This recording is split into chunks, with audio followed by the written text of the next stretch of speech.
எனது அன்பின் காலை வணக்கம். இன்றைய தினம் கோகுலாஷ்டமி. கோகுலாஷ்டமி அப்படின்னா என்ன? ஏன் அன்றைக்கு அரசு விடுமுறை விடுகிறார்கள் என்றால், ஒவ்வொரு மாதமும் அஷ்டமி திதி என்பது வரும். இன்றைய திதி என்பது கோகுலாஷ்டமி.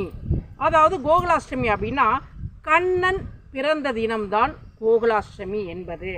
குழந்தை கண்ணனை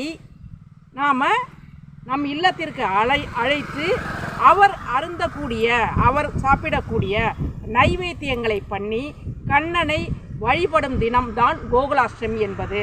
இன்றைக்கு கண்ணனுக்கு பிடித்தமான பொருள்கள் என்பது பால் சம்பந்தப்பட்ட ஐட்டம்ஸ். பால், தயிர், வெண்ணெய், பால்கோவா போன்ற பதார்த்தங்களை வைத்து கண்ணனை நாம் வழிபாடு செய்ய வேண்டும். இது பெரும்பாலும் குழந்தை இல்லாதவர்கள் அந்த குழந்தை கண்ணனை இன்று நாள் முழுவதும் அஷ்டமி இருக்கிறது.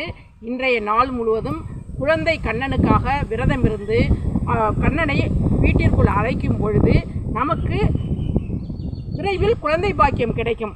ஆக குழந்தை பாக்கியத்துக்காக காத்திருக்கிற அனைவரும் இன்றைக்கு கோகுலாஷ்டமி விரதத்தை அனுசரித்து குழந்தை கண்ணனை வீட்டிற்கு பாதம் வைத்து, அதாவது பாதம் மாதிரி கோலம் போட்டு அவர்களை கண்ணனை வீட்டுக்குள்ளே அழைத்து கண்ணன் சாப்பிடக்கூடிய நைவேத்திய பொருள்களை வைத்து கண்ணனை மனதார விரதம் இருந்து வழிபாடு செய்யும் பொழுது உடனடியாக அடுத்த ஆண்டே அல்லது அடுத்த மாதமே அவர்களுக்கு குழந்தை பேறு கிடைக்கும்.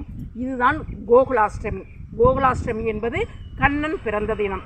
இதை பார்க்குறவங்க எல்லாரும் இன்றைக்கி நாள் பூராவும் கோகுலாஷ்டமி இருக்குது. இந்த விரதத்தை அனுசரித்து குழந்தை கண்ணனை நம் இல்லத்திற்கு அழைத்து கண்ணனின் அருளாசி பெற்று குழந்தை பாக்கியம் பெற வேண்டும் என்று அன்போடு கேட்டுக்கொள்கிறேன். இதை பார்க்குறவங்க ஒரு லைக்கு, ஷேர்.